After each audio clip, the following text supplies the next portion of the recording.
Hi, everyone. Dr. Elizabeth Bonet here. Dr. Liz, welcome to the Hypnotize Me podcast. Before we jump in, please note that the podcast is not mental health treatment, nor should it replace mental health treatment. If you need psychotherapy or hypnotherapy, please seek treatment from a trained professional. I do hypnosis all over the world, so please feel free to contact me through my website, drlizhypnosis.com, DRLIZ hypnosis.com.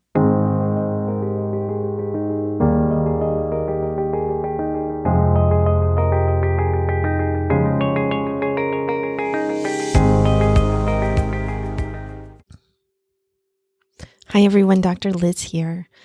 We are coming up on the anniversary for a lot of the world that found out about the pandemic.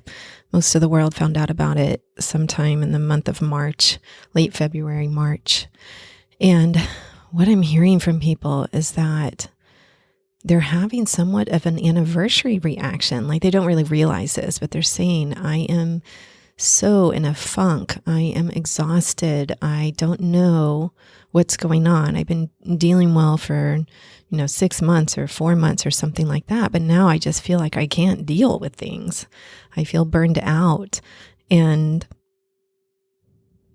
when I bring up an anniversary reaction, something seems to click.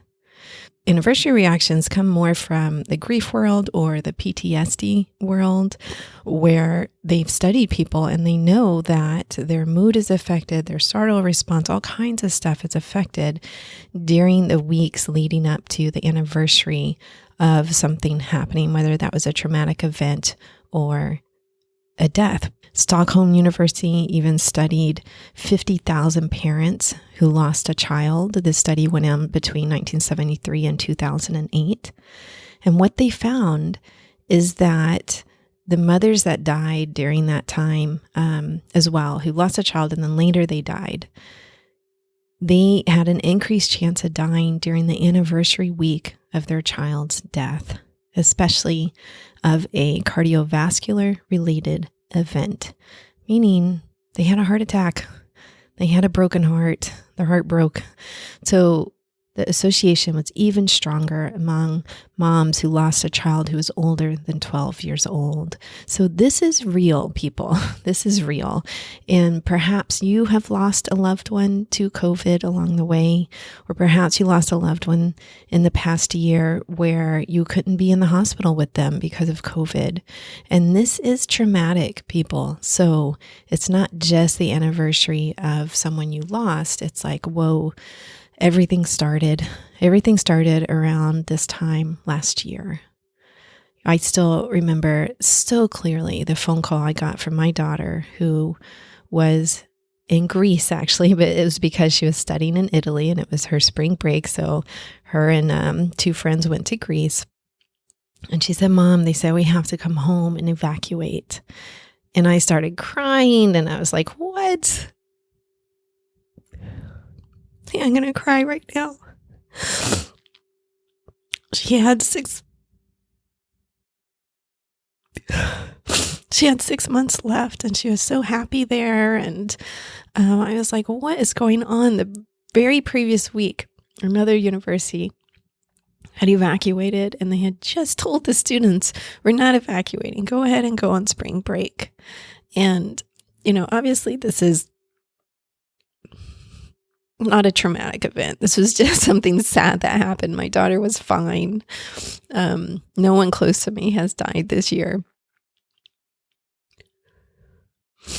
Although I have a friend whose adult son died, and that was very unexpected. Not from COVID though. But it's just a sense of like, geez, our lives have still not changed back to what they were. Right? What I'm hearing from a lot of people is longing come up, longing that things were the way they were before the pandemic. And I am going to acknowledge, I'm sure I'll get some emails from somebody saying, I've loved the pandemic. It's been a wonderful year, Sure, I'll get those. But for the vast majority of people, it has not been an easy year. Parents are completely burnt out with their kids at home. And yes, there's the homeschoolers and unschoolers who are, happy as a clam. They've got this down. They didn't have to adjust anything in terms of their kids and schooling. But again, the vast majority of people did. And when I think about parents with special needs kids and how difficult it's been for them, I mean, that is super sad. And it's been a year, and schools have opened in some places, but most places they have not. And they know this is affecting the kids. I know in Broward County, which is a huge school system, it's like, I don't know, fifth or sixth or something like that, between 5 and 10, largest school system in the U.S. A third of the kids are failing, which is not typical. Okay? A third of the kids are failing. I've seen this in my daughter's friends where straight A students in very advanced classes are making like C's now. And it's because of the online schooling. And so that's been really difficult to see our children struggle. Early in the pandemic, when we didn't think it affected kids, I remember one of my friends had said, oh, geez, thank God this doesn't affect kids. And I was like, yes, if this affected kids, we would be a planet in grief. And this is what I think about now. We know it affects kids. We know that it harms children, and we are a planet in grief. It's been an awful year. And so this anniversary action is going to come up. You're not going to feel good. You're going to feel like you're in a funk or what's going on. And what I suggest is to acknowledge this. Know that it's happening. Try to eliminate extra stressors. Give yourself some downtime. If you want to, binge watch TV, or if you feel comfortable enough, go to a hotel for a weekend or something, so that perhaps your partner takes care of the kids and you get a break. Do something safe, of course, but some way to give yourself a break, knowing this is real. It really is. Now, also remember that it's temporary. So anniversary reactions usually subside within a few weeks. So it may be that, hey, March sucks because it's sort of the anniversary, but April is going to feel a lot better. So know that too. But also, I encourage you to move into radical acceptance around this. Like, I don't see our planet returning to the way it was before COVID, pre-COVID. Even with vaccines coming out, it's still a feeling of we went through a hellish year or two, and we don't quite know yet when things will feel more normal to us, or if they ever will. But I do know with most anniversary reactions, though, that the more intense feelings generally fall off within a few weeks after the anniversary. And then find some support. Hey, talk to your friends. If you can see a friend safely outdoors, go see the friend. Make the effort to do something together. I was recording a podcast, and this actual recording is not going to air. We decided to redo it because we really got off on a tangent. But the person said to me, I think it should have been called physical distancing, not social distancing. And it was like a light bulb went on for me. And I was like, oh my God, if we had just called it physical distancing, I think a lot of the past year would have felt very, very different.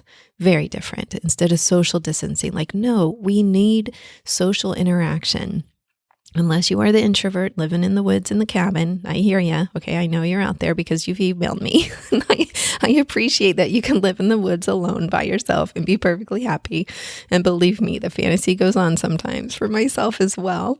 But unless you're that person, we need social interaction.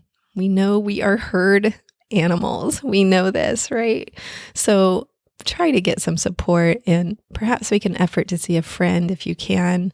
And support is very broad, okay? It can be friends, family, a hotline that you call, a therapist, an online group. Like, there's all kinds of ways to find some support. Make sure if you have a teenager in the house or a young adult too, speaking of hotlines, that they know about the hotline, that there's no shame in calling a hotline and talking to someone, and they can do it anonymously, and that may help if they're having any kind of suicidal feelings. come up. The suicide rate has skyrocketed among teens and young adults in the past year. Not that it doesn't affect other age ranges too, but it's affecting our teenagers and early 20s more than any other group. Because they are social creatures, right? Like this is the age where they're supposed to be orienting more towards their friends developmentally. I just read the book, Why We Sleep. Oh, geez, I can't remember the author's name. I can remember the title of a book for years and years, but authors, I'm awful with authors. I don't know why, but it's Why We Sleep. And he says in this book that they think part of the evolutionary reason that when someone hits the teen years, their sleep cycle shifts to later, several hours later, is because it allows them to sort of practice being an adult. The adults are generally already in bed, unless you have like a night owl parent. But most of the adults are in bed. They go to sleep anywhere between 9 p.m. to, 11 p.m., sometimes midnight. But the teens actually have a biological shift go on in the chemical that helps create sleepiness so that they're shifting 2 to 3 hours past the adults during this period. And it's to practice taking care of themselves when the adults are asleep, sometimes hanging out with friends while the adults are asleep, making their meals or snack while adults are asleep. And so I think about this and I think about developmentally, our teens should be orienting towards their friends and hanging out and doing this stuff. And a lot of that social interaction has just been completely eliminated this year. Even if they're getting together with their friends still in a safe way, they're still not going to school with them every single day, most teens, assuming they're not back in school. So this has been so hard on them.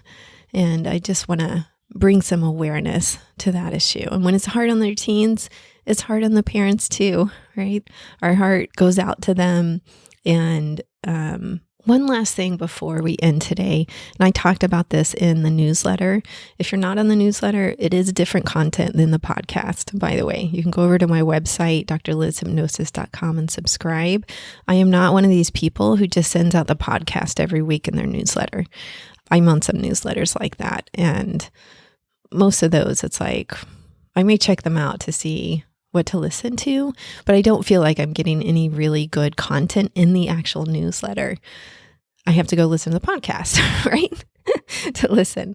But that's not my professional choice. My professional choice is to send out the podcast once a month or so, what's been on, but then the rest of the weeks to give some actual content that's going to help people, hopefully. So I talked about Andrew Huberman in the newsletter a couple of weeks ago, and he was on the Ritual podcast. This was back in August 2020, July or August 2020. You can look that up. But he talks about why people are so tired and exhausted. It's because we now have to constantly scan our environment. When we go out in the world, even with a mask on, we have to worry much more so about our safety. And that taxes your brain. It is stressful. This is why you end up more tired, because you don't know, you don't even feel safe sometimes coming home because you're like, well, I was just out. What if I picked up something? So I would encourage you to understand that you do need to rest more. You do need to recoup more. You do need to just give yourself some time to be more than in times past. And so when exhaustion comes up, then we know we also get more emotional. We want to sleep more. All of those things go on. So just give yourself a break around this and know that there's nothing wrong with you. You are reacting exactly like a lot of people are reacting. And you're reacting the way that our brains were made to react, to scan for danger and then try to protect us from it, really, so that we can survive as a species. So know that since we feel like we have to do that so much more right now, it is more exhausting, absolutely. And the anniversary reaction associated with that is longing, right? Longing for the past, longing for this to be over, and feelings about, I wish we could just turn back the clock now. I wish it was a happier time. That type of thing may come up for you. All right, people, I think I've rattled on long enough here, and hopefully you got some good tips that you can use and some better understanding if you are having an anniversary reaction yourself. I will talk to you soon. Peace.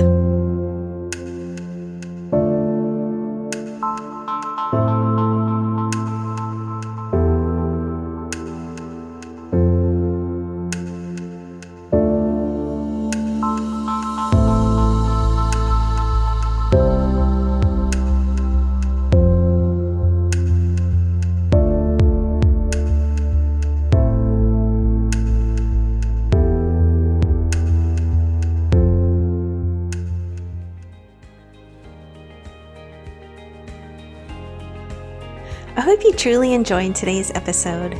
Remember that you can get free hypnosis downloads over at my website, drlizhypnosis.com, DRLIZ hypnosis.com. I work all over the world doing hypnosis, so if you're interested in working with me, please schedule a free consultation over at my website, and we'll see what your goals are and if I can be of service to you in helping you reach them. Finally, if you liked today's episode, please subscribe to the podcast or tell a friend. That way, more and more people learn about the power of hypnosis. All right, everyone, have a wonderful week. Peace.